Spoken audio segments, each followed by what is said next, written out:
शिष्य परंपरा, महात्म्य और उपसंहार। श्री पराशर जी बोले, हे मैत्रेय, इस प्रकार मैंने तुमसे तीसरे आत्यंतिक प्रलय का वर्णन किया, जो सनातन में ब्रह्म में लय रूप मोक्ष ही है। मैंने तुमसे संसार की उत्पत्ति, प्रलय, वंश, मनवत्तर और वंशों के चरित्रों का वर्णन किया। हे मैत्रेय, मैंने तुम्हें सुनने के लिए उत्सुक देखकर यह संपूर्ण शास्त्रों में श्रेष्ठ, सर्व पाप विनाशक और पुरुषार्थ का प्रतिपादक वैष्णव पुराण सुना दिया। अब तुम्हें जो और कुछ पूछना हो पूछो, मैं उसका तुमसे वर्णन करूंगा। श्री मैत्रेय जी बोले, भगवान, मैंने आपसे जो कुछ पूछा था वो सभी आप कह चुके और मैंने भी उसे श्रद्धा भक्ति पूर्वक सुना। अब मुझे और कुछ भी पूछना नहीं है। हे मुने, आपकी कृपा से मेरे समस्त संदेह निवृत्त हो गए और मेरा चित्त निर्मल हो गया तथा मुझे संसार की उत्पत्ति, स्थिति और प्रलय का ज्ञान हो गया। हे गुरु, मैं 4 प्रकार की राशि और 3 प्रकार की शक्तियां जान गया तथा मुझे त्रिविध भाव भावनाओं का भी सम्यक बोध हो गया। हे द्विज, आपकी कृपा से मैं जो जानना चाहिए वो भली प्रकार जान गया कि यह संपूर्ण जगत श्री विष्णु भगवान से भिन्न नहीं है। इसलिए अब मुझे अन्य बातों के जानने से कोई लाभ नहीं है। हे महामुने, आपके प्रसाद से मैं निसंदेह कृतार्थ हो गया, क्योंकि मैंने वर्ण धर्म आदि संपूर्ण धर्म और प्रवृत्ति तथा निवृत्ति रूप समस्त कर्म जान लिए। हे विप्रवर, आप प्रसन्न रहे, अब मुझे और कुछ भी पूछना नहीं है। हे गुरु, मैंने आपको जो इस संपूर्ण पुराण के कथन करने का कष्ट दिया है उसके लिए आप मुझे क्षमा करें। साधु जनों की दृष्टि में पुत्र और शिष्यों में कोई भेद नहीं होता। श्री पराशर जी बोले, हे मुने, मैंने तुमको जो ये वेद सम्मत पुराण सुनाया है उसके श्रवण मात्र से संपूर्ण दोषों से उत्पन्न हुआ पाप पुंज नष्ट हो जाता है। इसमें मैंने तुमसे सृष्टि की उत्पत्ति, प्रलय, वंश, मनवंतर और वंशों के चरित्र, इन सभी का वर्णन किया है। इस ग्रंथ में देवता, दैत्य, गंधर्व, नाग, राक्षस, यक्ष, विद्याधर, सिद्ध और अप्सरागण का भी वर्णन किया गया है। आत्माराम और तपोनिष्ठ मुनिजन, चातुर्वर्ण विभाग, महापुरुषों के विशिष्ट चरित्र, पृथ्वी के पवित्र क्षेत्र, पवित्र नदी और समुद्र, अत्यंत पावन पर्वत, बुद्धिमान पुरुषों के चरित्र, वर्ण धर्म आदि धर्म तथा वेद और शास्त्रों का भी इसमें सम्यक रूप से निरूपण हुआ है, जिनके संस्मरण मात्र से मनुष्य समस्त पापों से मुक्त हो जाता है। जो अव्ययात्मा भगवान हरि संसार की उत्पत्ति, स्थिति और प्रलय के एकमात्र कारण हैं, उनका भी इसमें कीर्तन किया गया है। जिनके नाम का विवश होकर कीर्तन करने से ही मनुष्य सिंह से डरे हुए गीदड़ों के समान पापों से मुक्त हो जाता है। हे मैत्रेय, जिनका भक्ति पूर्वक किया हुआ नाम संकीर्तन संपूर्ण धातुओं को पिघलाने वाले अग्नि के समान समस्त पापों का सर्वोत्तम विलयन लीन कर देने वाला है, जिनका एक बार भी स्मरण करने से मनुष्यों को नरक यातनाएं देने वाला अति उग्र कली कलमश तुरंत नष्ट हो जाता है। हे द्विजोत्तम, हिरण्यगर्भ, देवेंद्र, रुद्र, आदित्य, अश्विनी कुमार, वायु, अग्नि, वसु, साध्य और विश्व देव आदि देवगण, यक्ष, राक्षस, उरग, सिद्ध, दैत्य, गंधर्व, दानव, अप्सरा, तारा, नक्षत्र, समस्त ग्रह, सप्तर्षि, लोकपालगण, ब्राह्मणादि मनुष्य, पशु, मृग, सरीसृप, विहंग, पलाश आदि वृक्ष, वन, अग्नि, समुद्र, नदी, पाताल तथा पृथ्वी आदि और शब्दादि विषयों के सहित ये संपूर्ण ब्रह्मांड, जिनके आगे सुमेरु के सामने एक रेणु के समान है तथा जो इसके उपादान कारण हैं, उन सर्व सर्वज्ञ, सर्व स्वरूप, रूप रहित और पाप नाशक भगवान विष्णु का इसमें कीर्तन किया गया है। हे मुनि सत्तम, अश्वमेघ यज्ञ में अवभृत यज्ञांत स्नान करने से जो फल मिलता है वही फल मनुष्य इसको सुनकर प्राप्त कर लेता है। प्रयाग, पुष्कर, कुरुक्षेत्र और समुद्र तट पर रहकर उपवास करने से जो फल मिलता है वही इस पुराण को सुनने से प्राप्त हो जाता है। 1 वर्ष तक नियमानुसार अग्निहोत्र करने से मनुष्य को जो महान पुण्य फल मिलता है, वही इसे एक बार सुनने से हो जाता है।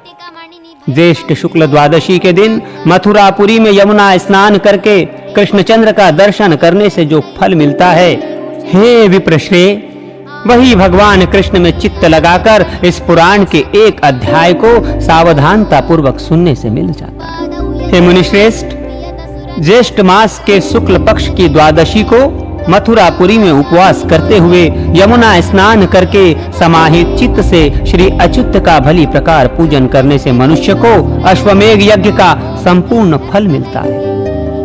कहते हैं, अपने वंशजों द्वारा यमुना तट पर पिंडदान करने से उन्नति लाभ किए हुए अन्य पितरों की समृद्धि देखकर दूसरे लोगों के पितृ पितामहों ने अपने वंशजों को लक्ष्य करके इस प्रकार कहा था, क्या हमारे कुल में उत्पन्न हुआ कोई पुरुष ज्येष्ठ मास के शुक्ल पक्ष में द्वादशी तिथि को मथुरा में उपवास करते हुए यमुना जल में स्नान करके श्री गोविंद का पूजन करेगा, जिससे हम भी अपने वंशजों द्वारा उद्धार पाकर ऐसा परम ऐश्वर्य प्राप्त कर सकेंगे। जो बड़े भाग्यवान होते हैं, उन्हीं के वंशधर ज्येष्ठ मासीय शुक्ल पक्ष में भगवान का अर्चन करके यमुना में पितृगण को पिंडदान करते हैं।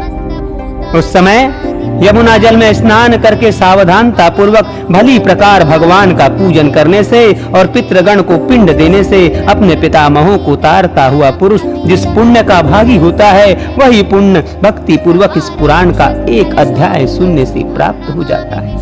ये पुराण संसार से भयभीत हुए पुरुषों का अति उत्तम रक्षक, अत्यंत श्रवण योग्य तथा पवित्रों में परम उत्तम है। ये मनुष्यों के दुःस्वप्नों को नष्ट करने वाला, संपूर्ण दोषों को दूर करने वाला, मांगलिक वस्तु में परम मांगलिक और संतान तथा संपत्ति का देने वाला है। इस आर्ष पुराण को सबसे पहले भगवान ब्रह्मा जी ने ऋभु को सुनाया था। ऋभु ने प्रियव्रत को सुनाया और प्रियव्रत ने भागुरी से कहा। फिर से भागुरी ने स्तंभ मित्र को, स्तंभ मित्र ने दधीची को, दधीची ने सारस्वत को और सारस्वत ने भृगु को सुनाया तथा भृगु ने पुरुकुत्स से, पुरुकुत्स ने नर्मदा से और नर्मदा ने धृतराष्ट्र तथा पूर्णनाग से कहा। हे द्विज, इन दोनों ने यह पुराण नागराज वासुकी को सुनाया। वासुकी ने वत्स को, वत्स ने अश्वतर को, अश्वतर ने कंबल को और कंबल ने एलापुत्र को सुनाया। इसी समय मुनिवर वेदशिरा पाताल लोक में पहुंचे। उन्होंने ये समस्त पुराण प्राप्त किया और फिर प्रमति को सुनाया। प्रमति ने उसे परम बुद्धिमान जातुकर्ण को दिया तथा जातुकर्ण ने अनन्यान्य पुण्यशील महात्माओं को सुनाया। पूर्व जन्म में सारस्वत के मुख से सुना हुआ ये पुराण पुलत्स जी के वरदान से मुझे भी स्मरण रह गया, सो मैंने ज्यों का त्यों तुम्हें सुना दिया। अब तुम भी कलयुग के अंत में इसे क्षणिक को सुनाओगे। जो पुरुष इस अति गुह्य और कली कलमश नाशक पुराण को भक्ति पूर्वक सुनता है, वो सब पापों से मुक्त हो जाता है। जो मनुष्य इसका प्रतिदिन श्रवण करता है, उसने तो मानो सभी तीर्थों में स्नान कर लिया और सभी देवताओं की स्तुति कर ली।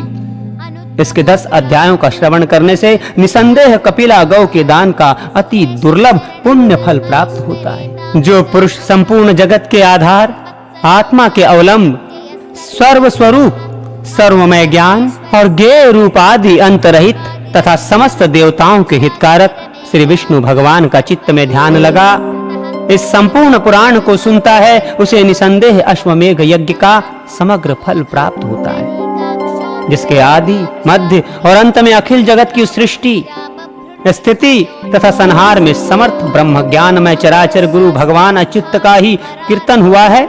उस परम श्रेष्ठ और अमल पुराण को सुनने, पढ़ने और धारण करने से जो फल प्राप्त होता है, वो संपूर्ण त्रिलोकी में और कहीं प्राप्त नहीं हो सकता, क्योंकि एकांत मुक्ति रूप सिद्धि को देने वाले भगवान विष्णु ही इसके प्राप्तव्य फल हैं, जिनमें चित्त लगाने वाला कभी नरक में नहीं जा सकता, जिनके स्मरण से स्वर्ग भी विघ्न रूप है, जिनमें चित्त लग जाने पर ब्रह्मलोक भी अति तुच्छ प्रतीत होता है, तथा जो अव्यय प्रभु निर्मल चित्त पुरुषों के हृदय में स्थित होकर उन्हें मोक्ष देते हैं। उन्हीं अच्युत का कीर्तन करने से यदि पाप विलीन हो जाते हैं तो इसमें आश्चर्य ही क्या है। यज्ञ वेत्ता कर्मनिष्ठ लोग यज्ञों द्वारा जिनका यज्ञेश्वर रूप से यजन करते हैं, ज्ञानी जन जिनका परावरमय ब्रह्म स्वरूप से ध्यान करते हैं, जिनका स्मरण करने से पुरुष न जन्मता है, न मरता है, न बढ़ता है और न क्षीण ही होता है, तथा जो न सत कारण है और न असत कार्य ही है, उन श्री हरि के अतिरिक्त और क्या सुना जाए। जो अनादि निधन भगवान विभुपित्र रूप धारण कर स्वधा संज्ञक कव्य को और देवता होकर अग्नि में विधि पूर्वक हवन किए हुए स्वाहा नामक हव्य को ग्रहण करते हैं, तथा जिन समस्त शक्तियों के आश्रय भूत भगवान के विषय में बड़े बड़े प्रमाण कुशल पुरुषों के प्रमाण भी यत्ता रखने में समर्थ नहीं होते, वे श्री हरि श्रवण पथ में जाते ही समस्त पापों को नष्ट कर देते। जिन परिमाणहीन प्रभु का आदि अंत वृद्धि और क्षय कुछ भी नहीं होता, जो नित्य निर्विकार पदार्थ हैं, उन स्तवनीय प्रभु पुरुषोत्तम को मैं नमस्कार करता हूँ। जो उन्हीं के समान गुणों को भोगने वाला है, एक होकर भी अनेक रूप हैं तथा शुद्ध होकर भी विभिन्न रूपों के कारण अशुद्ध विकारवान सा प्रतीत होता है, और जो ज्ञान स्वरूप एवं समस्त भूत तथा विभूतियों का करता है, उस नित्य अव्यय पुरुष को नमस्कार है।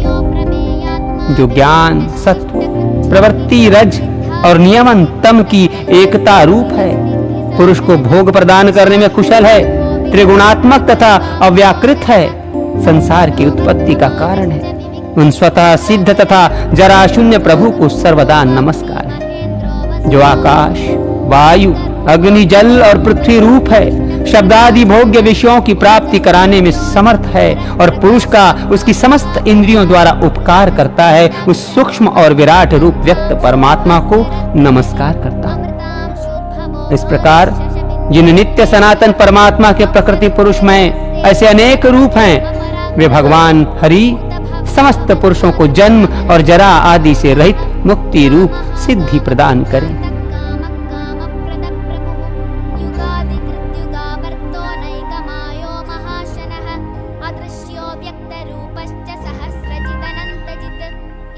विशिष्ट शिष्टेष्ट शिखंडी न हुषो वृषः